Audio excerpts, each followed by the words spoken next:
It's time to speak your mind and speak easy with Sheila and Denise.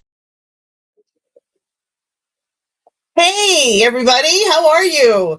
And welcome to this week's episode of the Speakeasy Podcast. And I'm here with my friend, T.A. Walker. How are you? I'm good, Sheila. How are you? Great. Oh, my goodness. It's like we just saw each other, I know. We did at the mall, technically. The first thing I want to mention is that my co-host, Denise, was unable to make it today. She had some surgery done today, and we're wishing her well. So let's give big prayers for our buddy, and know that she'll be back in a couple of weeks. So we're going to get into a great great episode today, talking to TA. TA, what do we have right there? Is that Tito likes to Zoom. Such a cutie. Hoagie's around here somewhere too. So I decided to do the show today at my house. So that's kind of funny. We'll do the house party here. That's what we'll call it. So tell everybody a little bit about yourself. How you got started, and God. You're the guy that makes everybody laugh in the morning, which I love. Try to be. We try to have a good time. We try to feature, the coolest people, places, attractions in our communities. And our communities go everywhere from Boca up to Sebastian, Florida, and then out to Okeechobee County. But how I got started is I went to college. And before college started, I got a job in radio. So I really didn't need to go to college because I already had a job. But I took the debt on anyway. And through being in college, I got some internships. And the first one was the NBC affiliate in Springfield, Missouri, and KY3, the place to be. And all the producers quit, all of them, all at once, one day. They all kind of just left. And so they go, hey, intern, produce the 11 a.m. So I started producing the 11 a.m. and finished that one up. And then I got the second internship at the Late Show with David Letterman.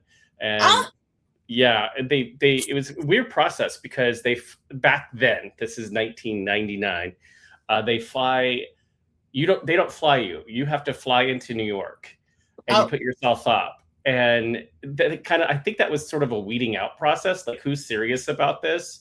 So then you get to the second step. And the night before, I had gone to that pizza restaurant that they used to always take the cameras into and harass the owner. Yes. And I had a pizza, and it made me sick as a dog. No! And so the next morning, I'm so sick, and you have to interview with 9 people, 9 departments, everything from production to director to talent to research. And I bombed every interview, and I was puking in between. I was literally, and other things. Every interview, I had to go do something. And so finally, the last interview was with research. I didn't want to be in research. I had no desire to be in research. And research was the department where instead of having Google, because we did not have that, instead of having, you didn't have the internet. So you had to go look things up in the CBS reference library. So that's what we did, because we were trying to break news in research, celebrity news, before anybody else found out about it. Now we have TMZ, so those shows don't do that anymore. But anyway, I get to the last interview. I go, I'm sick. I'm pooping my pants. I'm vomiting. And I went downstairs. I had pizza yesterday. I'm a big fan of the show. And they laughed. And so that was the only department that wanted me. So I got the job for just being super honest about what was happening. That is so funny. And then I came back home to Austin and our school. I got hired on and got paid per show. But then Dave, I don't know if you remember, in early 2000 had that quintuple bypass surgery. Yes, I do. The production shut down. Like they weren't doing shows. I think they eventually had guest hosts start to do the shows. But what was interesting about that is I said, hey, I just have 3 hours to take in college, 1 class to graduate. They're like, go do that. And then we'll see if we want you back. And so I did that. And I moved back up to New York on 9/11, 2001, because you had to live in the metro for them to even talk to you. And Interesting. Kind of entry level job, you know. You had to Right. live in the metro because it wasn't just Letterman I was applying for. It was all like Rosie O'Donnell, like all those kind of shows.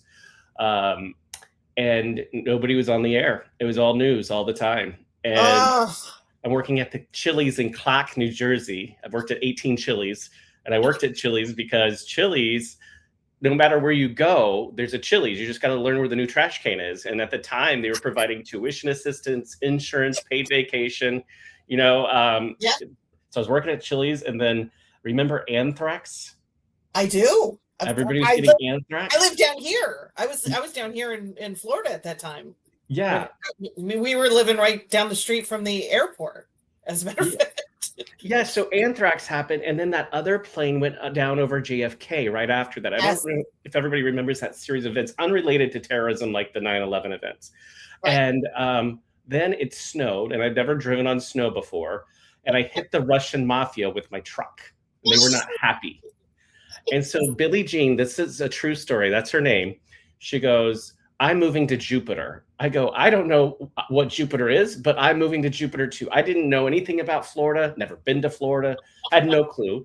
And I ended up at the Chili's on Okeechobee and Military working there. And it was the worst Chili's I've ever worked for in my life. Like everybody was on drugs. Like it was like the weirdest thing. And I got fired because they wouldn't give me my paycheck one day. And I told my manager where they could put it. Because back then there was no direct deposit and I needed it to not bounce stuff. Right. And I was there in a non-busy time. So they fired me. But I got a job like 2 weeks later at WJNO, which was a big time news AM station at the time. Mm-hmm. And I was working in this odd little show called Coast to Coast, where if you're east of the Rockies, you call one number. If you're west of the Rockies, you call another. And people would think the show was at WJNO. So that crazy people would call me with theories. And I'm like, you really got to call the number that they say at the top. I can't handle your tinfoil hat story right now. And so soon after starting there, I was working the overnights. Randy Rhodes, she was a big talk show host on 1290. She needed a producer, and guess who is a producer? So I slid into that, and well, I don't want to get into too many details, personal details there, but there was a inter-office romance going on, and I was kind of caught in between it, between my boss and her. Ooh, interesting. Ooh, so, juicy gossip. No.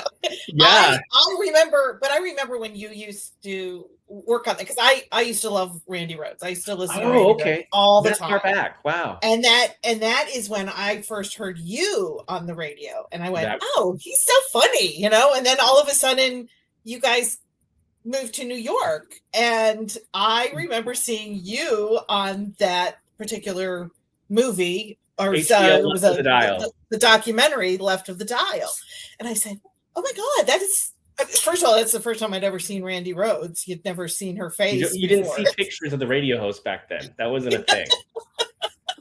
And so here, oh my God, that's Randy Rhodes. I never even realized that. And there you are, laughing the entire time, which I always found your laugh is like the best. It makes everybody feel better to hear your laugh. Oh, so to hear it there on the radio, and then also on that documentary was great. It was fabulous. And then you and I met. Ash, when did you start at Channel 5? Because I'll get there. I kind of want to talk about Air America. Oh, sure. Yeah, let me go back. It was surreal because it was all TV people except for us who had radio background and Rachel Maddow. Only people that had radio experience and knew how it was supposed to operate. These TV people had their shows had staffs of 20. I'm like, what is the 20 staffers for? Ultimately, as you found out in the documentary, it failed. And really the only one, Al went on to be a senator. Rachel went on to MSNBC. Yeah. And I was still in that little lover's quarrel thing. And so the manager wrote an email to Randy. If you want that gay person slur with his gay person slur laugh on your show over me, I'm out. Well, here's the problem. I checked the email for Randy. So I got it. And because I was sensing there was a shift, and well, obviously in the email. And I got fired soon after that. And I go, what's the severance package? And they're like, there's no severance package. And then I just slid the email over because in New York, that was a protected class of people. And they're like, how's 3 months? I was like, yeah, that's cool. And so I went down the elevator. In 45 seconds, I had a job on Cool 105.5. That's with Mo and Sally. And I was out of work for 45 seconds. I'll never forget that, because they just happened to need a producer. One of their producers exposed themselves at the Palm Beach Improv, and he got booted. So I just slid in. I was like, oh, I can keep my pants on. I got this. You know what's funny is that I was an intern on Mo and Sally back when they were on WRMF. That is hilarious, by the way. That was before you and that's when they did nights. Yes, exactly. When they did nights on WRMF, I was an intern on their show. That's funny. I did not know that. Yes. So again, I'm working with a married couple, right? It's another relationship. So if they're happy with one another, I'm a bad guy. If they're not happy, I'm supposed to take someone's side. And one day, it was weird because our operations director, Dave Denver, is a smart broadcaster. So smart that Bob Pittman, head of iHeartRadio, would have him work on their more important stations. And when I say that, I mean like New York City stations that have to generate millions of dollars for the company. And he's great with research and numbers and all that kind of stuff. So I ended up doing half of his job, like, making sure the staff was staffed, the stations were on the air, there's music, all that kind of stuff. And I had the #1 station, the #1 billing station, and also running the other 11. And one day the management changed and they go, you're doing it wrong. We're going to demote you. Oh, no. And I go, come on. I was like, are you? Okay, let me think about this. My dad had just passed. My mom had just got cancer. And I got into Georgetown University for my master's program. And I was just like, I'm going to go. And so put in my 2 weeks notice. And I went to Belize. My brother-in-law flew us out there because he had 3 sons graduating different aspects, colleges and high school. And we were on an island in Belize and came back and had a week left. That's when the Pulse nightclub shooting happened. So we didn't talk about me leaving right at first. And then it got to be like Thursday. I'm like, what are we doing with me leaving? What do you want to do? And they're like, we're serious about that? I'm like, I put in my notice, it was like hyped it out and printed it and signed it. Like, it's not definite about that. And so I hit the road and went back to Austin to help my mom out for a little bit, and worked at Chili's that I worked at in college. And you went back to Chili's again. I love it. Chili's Round Rock. I think I went back there 4 times. Yeah. I'm not kidding when I say I've worked at 18 of them. That's real number. Pretty good. Because you see the back and forth all over the country. Like, that's, you can't work in broadcasting and not have a side hustle until you're like into your 40s. Like, it just isn't a thing. And so Channel 5 called. Eric Weiss, he was the digital director, and he's our friend. Yes. Yeah, he said we have this digital MMJ job, and I kind of reviewed Molly Reynolds as the person that had it before me, and she was very buttoned up, very polished, very knowledgeable. And I said, Eric, I don't think you can take the guy that was shooting firecrackers out of his butt on the radio and put him in front of a fire. I just don't think that's a thing. And certainly not for Channel 5, as its presentation was very conservative then. Yes. And I don't mean politically. I mean, like, they're very buttoned up and polished. So they'll go, yeah, probably not. I offered some suggestions. He goes, okay, well, it was nice talking to you. I'm like, okay. 30 days later, they called and said, we're making it what you want it to be.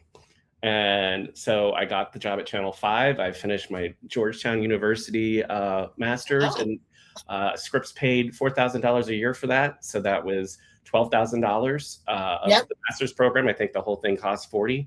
So they paid for that. And then we work for a good company. We really do. I have to say that. I mean, I love working for Scripps. I do too. Saying that because I work from home. Watching, I love it. We'll take our bonus checks. Thanks. And so then COVID happened, because I was only going to be there until I got out of school, and then COVID kind of changed. Like, I had 2 roommates at the time. One moved in, and they had been engaged before, but then they broke up. and he had just moved back into our house. And so I was like, this is weird. We're hunkering down together like we're a family, but we're not. And made the best friends ever in that time. I will say it was tense in the beginning though, because it was like, who's the man of the house kind of a thing. And between Cody and me, I don't know who you would call there. Rachel. That's what Rachel. I think, right. And so that happened. And then for some reason, I ended up on it wasn't supposed to be on TV, but Roxanne Stein, anchor at WPTV, she kept saying, well, why don't you do the list thing on my show? And so I'm like, okay. So somehow I became full-time the 5 Fun Things guy. That's all I did. That's all I did. I did it Thursday morning. I did it Thursday night. I did it Friday morning at 11. I did it on Saturday morning. And that was my week. And it was just like, is this what I'm supposed to be doing? And I did it for like 18 more months because we were having some management changes. And it was just like, I'm just going to keep doing this, not rock the boat. And when the new management came in, I just kind of flew under the radar. I'm like, we're just going to like not draw attention to ourselves. Like, I don't know what they want, and I'll let them. I had to order your business cards. Remember that? I did. Yes, and they had to look different than everybody else's business cards because there had to be a clear distinction that I was crazy and they weren't. But that, I do remember that. Yes. And then the management came in, and the new news director, her name was Kathy. She came in and showed me this video of this guy doing kind of what Shining a Light is now. But he had sombreros on. He was celebrating Cinco de Mayo. And I'm like, you're okay on Channel 5 for me to wear a sombrero? And you can attest to that. That's not what Channel 5 would do. No. And she's like, yeah. I'm like, okay. She goes, come up with the name, a concept, and take 2 months to figure it out. Don't do anything else. You don't need to do 5 Fun Things. You don't need to do anything. So I worked on it. And here we are. We started our 5th year last week. Oh, I can't believe it's been 5 years. I can't believe that. Wow. 5 years. Yeah. Well, it's been 4 complete years. We started the 5th. Yeah. Right. I think I said that right. Yeah, I hit, it's funny. I hit 20 years. In October, it'll be 20 years for me at the station. You get an extra week of vacation for that? I do. I do have an extra. And I thought it was 10 years. I thought it was 10 years you get another week, but they changed the handbook and now it's 15. 15 and then 20. Yes. Yeah. So I got 5 more years. You got it. And that's what makes it fun. That entire Shining a Light segment is still the most fun. I have a blast every year when I ask you, hey, can we bring Read It, Write It to Wellington? Can we do a little show on that? It's such an interesting time. It's kind of I would say grassroots, wouldn't you? Oh, definitely. And the fact that you barely knew all the other people when we were doing the show the other day, a couple of weeks ago, and you just brightened up everybody's world when they saw you. It was so beautiful. Justin was a little nervous when he was on the stage on the camera, and you just brightened up his whole face when you said, "Oh, and this is a brilliant book that you have here." And I just love that about you. You are just such a bubbly personality that really gets everybody a little bit happier in the morning. I love that. Well, I rambled on about my narcissistic career for 20 minutes, but I think each little stage of that developed a little piece of how can you make people feel instantly comfortable and unguarded? Yeah. How can you ask interesting questions that aren't like, do you like to write? How do you? I use a lot of interviewing tactics that Dave Letterman used. Mm-hmm. So when I was in research with him as an intern, I don't want to say like I was this big employee. Was not. I was awful employee. Learned a lot there. We would help them create the segment notes. So those blue papers they all have or had back in the day. It has the guest intro on the front, and then questions and answers. The talent people would pre-interview, and they would put the most interesting questions at the top and go down. And so if Dave is having struggle, he'll just go down the list because he knows he has content. There's some people like Robin Williams or Nathan Lane, they're not going to stick to that, and they're going to go do their own thing. But one time LL Cool J was on the show, and he was not at the height of his popularity, he was kind of like a C-list, maybe a B-list, and that he put out a book. And in the book, there was a story about him using shoestrings to make a chain for his bicycle so he could get somewhere. And the show, and I put all that together. I read the book from LL Cool J and pulled out the different stories from it. And that day, the monologue went wrong. The first guest went wrong. I think he was the second guest, and Dave was in a mood. You could just tell it. You could feel it. You could feel it. And then he gets to that story, and then it just saved the rest of the show. And that's a proud moment. Yeah, proud moment. I love that. That makes it, that's kind of how you do it even on the show. Something may go wrong. Oh my God, the lights went out or something like that. You always seem to come back and just have a fun time. The other morning I was watching you and you were going into the water there. And it was making me laugh because here you are, you're live on television and you have your microphone in your hand. Could get you a little electrical. It's a 9-volt battery. I think we're okay. And you walked in there and it was like, here's the morning and you're just so alive there in the morning. And it's so fascinating to me as somebody who does not wake up that early in the morning. And here you are. I'm the opposite. When I get the last few weeks, I've been doing 3 morning shows a morning. I've been doing PTV, recording the Fox show, and then going over to New Country 103.1 and filling in for Chelsea. And on those days, because often we have 20 to 20, anywhere from 2 people to 110, I think is our record on the show. And they have questions like, why are you NBC and now Fox? Why are you, they want to know how things are working. When is our next hit time? Where do you need me to be?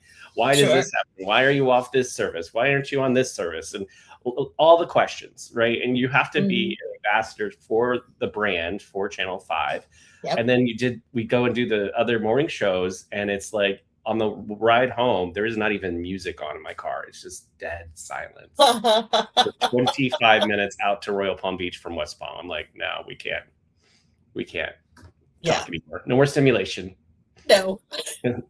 Yeah. And that's kind of my way though. Like for me, it's a writing thing. So for me, I just like to close off everything and I'll sit over here and I'll write my book, and I'm getting ready to finish my next book. So this is kind of exciting with my Dirty Birds. Your Dirty Birds. Have you talked about that before? We have not talked about that before. So that is one thing that a lot of people don't know is the whole Dirty Birds thing came from TA. So I have a bird at my table whenever I go to one of these events, and that's my Dirty Bird. And it's because of you that I adore that. I take that as a badge of honor. I write Dirty Birdie Bird. I mean, it's morning TV and people are with their families, and you write, what's the official romantic, I don't know how to phrase it, romance novels. Yes, sure. And that sounds boring. So I just call them the Dirty Birdie books. And my laptop's about to die. Talk real quick. Okay. So TA has this amazing thing where he kept saying there were dirty birdies, and I went, that's a funny word, and it kind of works for my books. Yeah. And I kind of liked it. And like I said, I'm wearing it as a badge of honor. So I should have brought my bird with me today. That would have been kind of funny. You guys can see my little bird. He sits on my table there. It just helps me sell books. And everybody says, but they say that to me when they come up to me, especially the ones there in West Palm Beach. And they'll go, hey, I thought I saw you on WPTV the other morning. And I'll say, yeah, that was with TA. And then there you are. Well, it has a double meaning because for 2 years in a row, there was a bird that nested at the TV station, and the bird was protecting its nest, but it would attack everybody coming out of the door. And so I did a video where I went around and got reactions from everybody, and you're like, everybody's getting attacked. So that was Angry Birds to Dirty Birds. What'd you say? Favorite videos. I post that whenever. I will look for it on WBTV.com just to make sure that I can repost it, because that is the funniest video imaginable. I It's like me it. constantly saying, "They're not taking us." Put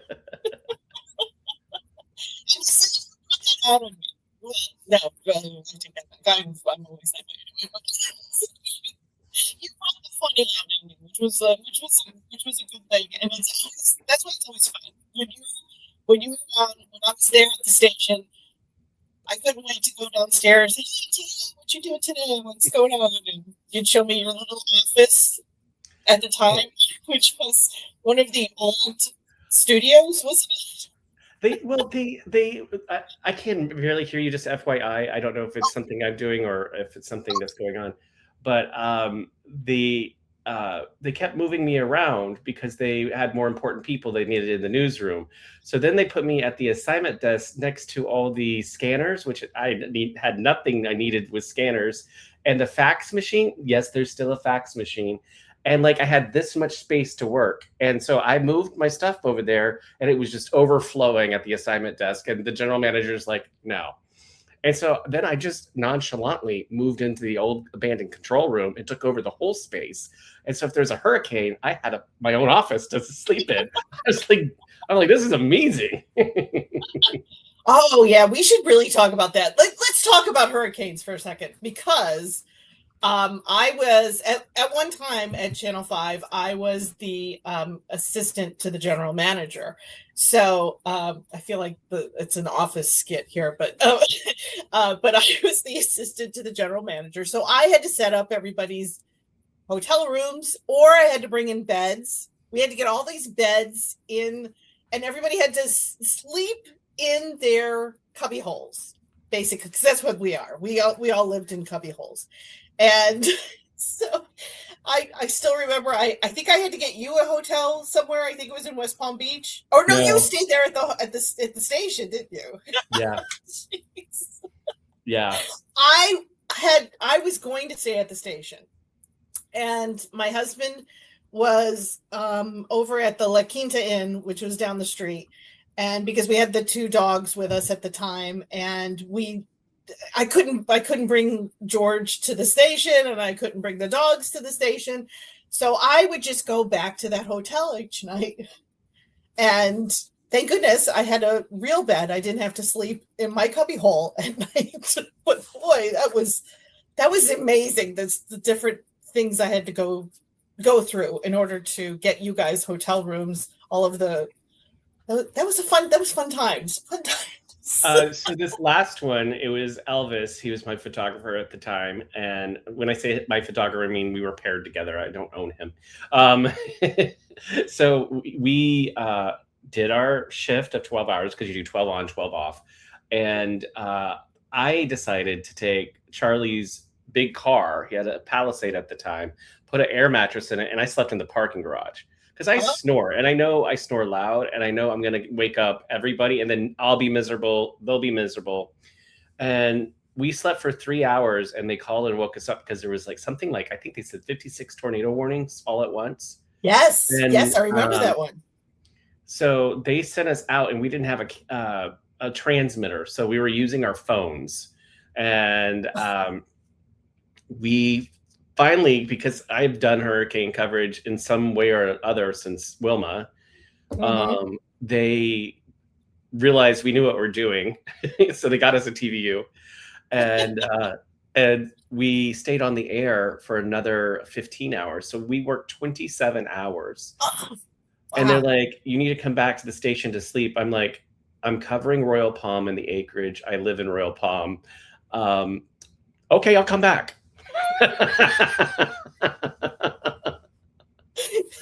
Yeah, that was I always find the hurricanes, because that was 2 years ago when that one happened. So yeah. I always find the hurricanes it's so draining. It is. We lived up in Port St. Lucie during a couple of them. I think it was Michael or Ian or one of those up there, and God, it was so scary. And I just loved the calm voice of Steve Weagle, who's no longer at the station, but his calm voice just got us through. And now we have James Wieland, who I adore. Yeah. So James Wieland does kind of that same thing. And well, he's a surfer weatherman. He's not going to be too.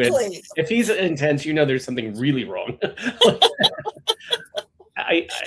it is exhausting. You mentioned that because every syllable you say matters. Every inflection matters. Every fact you put on the air matters. Meanwhile, you're standing next to down power lines. The wind's going 60 miles per hour or whatever it was. I think it was gusting up to 65 when I was out there.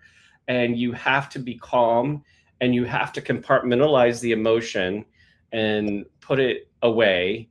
And then I was on the radio a couple of weeks ago, and Tim was asking me, Tim Leary on New Country 103.1, was asking me, like, I go, it eventually comes out, and he goes, when did it come out for you? It's like, they were out of ranch at Chili's, and I just started lost it. I was crying. I was like, what's going on?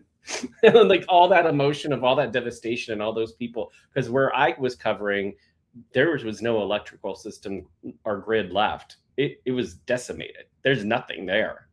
There was a construction dumpster placed on top of a house.